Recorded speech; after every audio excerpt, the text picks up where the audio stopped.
Welcome to Daily Editorial Analysis brought to you by Shankar IAS Academy Civilspedia team. Today's date is 24th August 2024. So these are the two editorials that we are going to discuss today. One is from the Indian Express and another is from the newspaper The Hindu. So we are going to have an elaborate discussion on both these topics, one under the economy and another under the Indian agriculture. Both these topics come under the GS3 syllabus. So without further delay, let's get into today's discussion. This is the first editorial that we are going to discuss today, titled as the Don't Control the Rupee. This editorial is given in the newspaper The Indian Express. So on this backdrop, we will discuss detailedly about the Reserve Bank of India, the functions of the RBI, also what are the types of the monetary policies they have. We will also discuss about the exchange rate and the role of RBI in it. And finally, we will discuss about the CBDC, which is nothing but the central bank digital currency with their advantages as well as the challenges. Let's get into the discussion. RBI was established on the April 1, 1935 under the Act RBI Act 1934. It was nationalized in the year 1949, making it a fully government-owned institution since then. The main role of RBI is to regulate the monetary and the financial system of our country. The headquarters of the RBI is in Mumbai. So now we will see what is the organization structure of the RBI. They have a central board of directors which is headed by the governor. They also have a 4 deputy governor and other appointed directors. The regional office of the RBI is in major cities such as the Delhi, Mumbai, Kolkata and Chennai. There are various departments under the RBI, such as the Economic and Policy Research, Financial Stability Unit and the Banking Supervision Department. Now we will see the functions of the RBI one by one. First is the monetary authority. The RBI will formulate the monetary policy of the country. They will also maintain the price stability in the Indian economy. They ensure an adequate flow of credit to all the productive sectors in the economy. Second, it is the issuer of the currency. The RBI is the sole authority to issue the currency in India. The RBI also plays a developmental role in the country. They regulate the financial system of India by supervising the bank as well as the NBFC, which is the non-banking financial institutions. We saw the RBI has a developmental role by promoting the financial inclusion and also by ensuring a economic stability. The RBI is also a manager of foreign exchange in the country. It manages the FEMA, which is nothing but the Foreign Exchange Management Act 1999. They also maintain the foreign exchange reserve in India. On the whole, the monetary policy of India is nothing but they will control the inflation, maintain the financial stability. They also promote the economic growth. They also play a major role in maintaining the liquidity in the economy. Now we will see what is the exchange rate and the role of RBI in it. There are two types of exchange rate. First is the fixed exchange rate. In fixed exchange rate, the value of currency is pledged to another country or a basket of currencies. The next type is the floating exchange rate. In floating exchange rate, the value of currency is determined by the market forces of the demand and the supply. So what is the role of RBI in it? The RBI manages the exchange rate. India follows managed float system where RBI intervenes in the forex market to stabilize the rupee. The RBI also maintains and manages the foreign exchange reserves to ensure the stability of the currency. We already saw RBI is the manager of the foreign exchange. On this basis, the RBI monitors and regulates the foreign exchange transaction in India under the FEMA Act. There are various tools used by the RBI to manage the exchange rate. First is the intervention in the forex market. They will buy or sell the foreign currencies to influence the exchange rate. Another tool used by RBI is the monetary policy adjustment. Changing the interest rate will control the capital inflows as well as the outflows. The third tool is the regulatory measures. They will implement the guidelines and restrictions on foreign exchange transactions. So in here we discussed about the exchange rate and what is the role of RBI in it. There are two types of exchange rate, and these are the three important tools used by the RBI to manage this exchange rate. Now we will discuss about the central bank digital currency. So what is this CBDC? It is nothing but it is a legal tender issued by a central bank in a digital form. So unlike the private cryptocurrencies, these CBDC are backed by the central bank. This will ensure the stability as well as trust in it. It is same as the fiat currency, that is, it is exchangeable one-to-one with the fiat currency.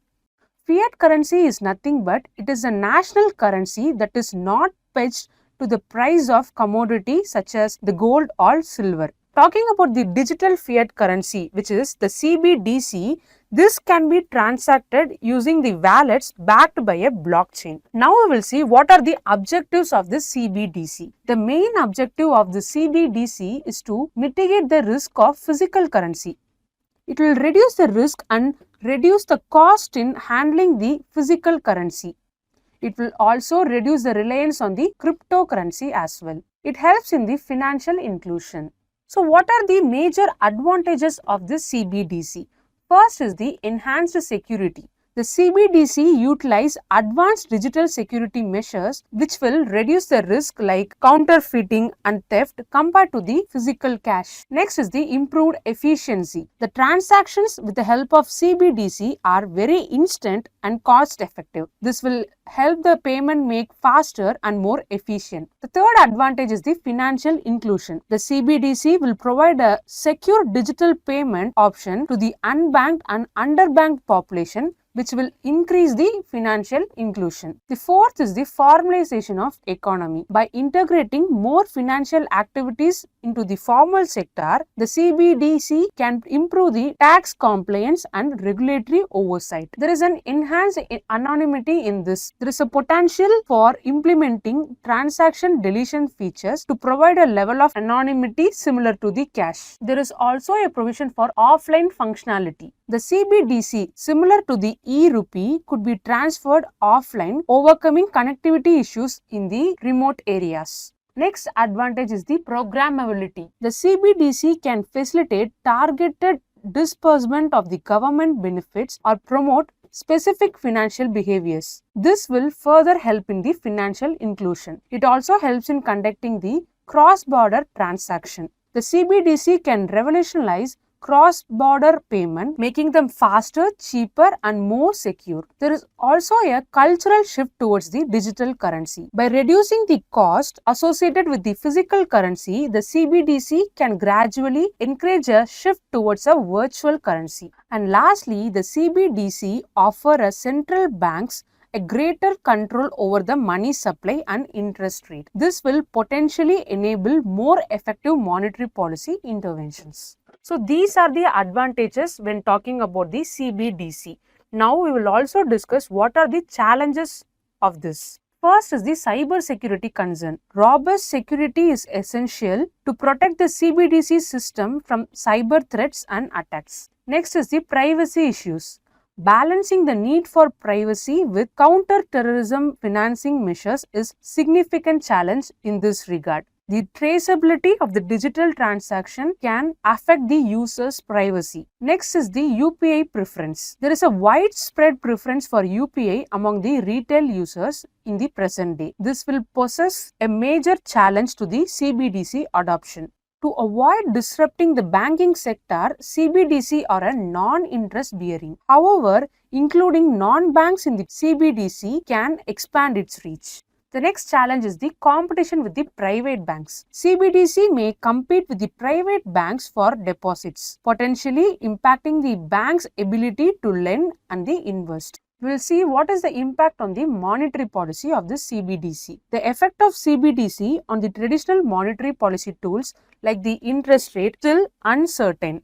The central bank will need to adapt their strategies to incorporate the CBDC effectively. So in this discussion, we saw some basic concepts about the RBI, their structure, the functions, We also saw detailedly about the CBDC, their advantages as well as the challenges. With this, we'll see a mains practice question. The question is, what are the key features of central bank digital currency in India?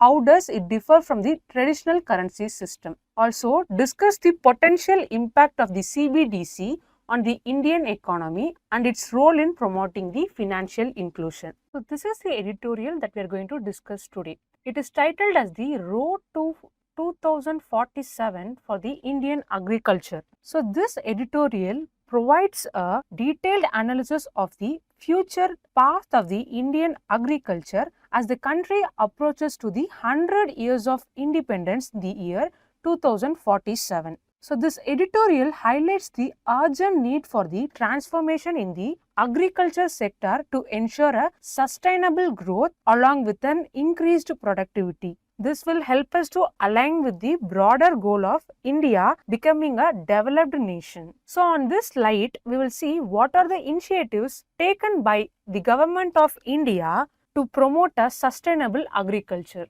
First is the Pradhan Mantri Krishi Sinchai Yojana. So, this Yojana focus on the water use efficiency by methods like micro irrigation, for example, drip irrigation, sprinkler system, and so on. They promote the micro irrigation by significant financial allocation to this method. Second is the Pradhan Mantri Fasal Bima Yojana. This Fasal Bima Yojana is a crop insurance scheme which will provide the financial assistance in case of a crop loss. Next is the eNAM, which is nothing but the Electronic National Agriculture Market. This scheme integrates the markets through an electronic platform to promote the market access as well as a price realization. The next we are going to discuss is the famous PM-Kisan, which is nothing but Pradhan Mantri Kisan Samman Nidhi Yojana. Under this scheme, the government is providing almost rupees 6,000 annually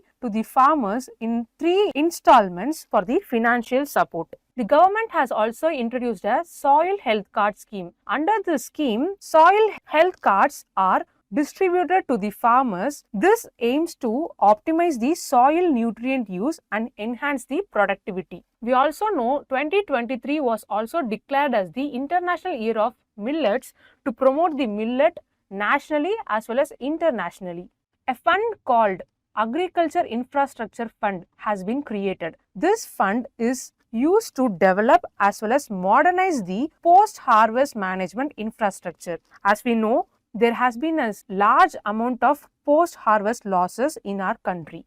A survey named SVAMITVA, which is nothing but a survey of villages and mapping with the improvised technology in the village area, is done. This survey will enhance the land security and facilitates credit access to the people in the rural areas. We know that almost 50%, which is 46% of the Indian population are engaged in the agriculture, but they contribute only 18% of the GDP of India. So, even though a significant amount of population is involved in the agriculture sector, only a 20% of GDP is contributed. What are the challenges in this aspect? First is the climate change. There is a unpredictable weather, extreme temperature and changing rainfall pattern. This can affect the crop yield and the productivity in the agriculture. So, the climate change in today's era is very concerning with respect to the agriculture as well. The second challenge is the land degradation. Due to intensive farming practices and deforestation, it has led to soil erosion and a reduced soil fertility. Due to excessive use of fertilizer and overuse of the irrigation, this has led to a soil salinization. We can also say that the poor land management has also led to the process of desertification. Another challenge to the agriculture sector is the market access. There is a fragmented market in case of agriculture. Many farmers face difficulties accessing the broader markets due to a fragmented nature of the market system. Farmers also often struggle with the price volatility, which can affect the income stability of them. Next is the economic imbalance. Despite agriculture engaging a large part of the workforce, it contributes only 18% to the GDP, which is very relatively low. The agriculture sector growth rate lags behind the overall GDP growth rate, which reflects the inefficiency and stagnation in the agriculture sector. Next is the policy and the implementation gaps. There is an inconsistent policy implementation. We can see there is a variability in the implementation as well as the effectiveness of the agriculture policies. This can undermine the benefits of these policies. The inefficient support system for the risk management, insurance and the disaster relief can leave the farmers vulnerable to the losses. Population growth and the food demand is also a major challenge in case of agriculture. We know India is the most populous country in the world today. So there is an increased demand for food. The rapid population growth led to the rising food demand, putting pressure on the agriculture productivity to meet the future ends. We can also see there is a shift in the consumption pattern. For example, there is an increased demand for the meat requirement. So these are the challenges in the agriculture sector today.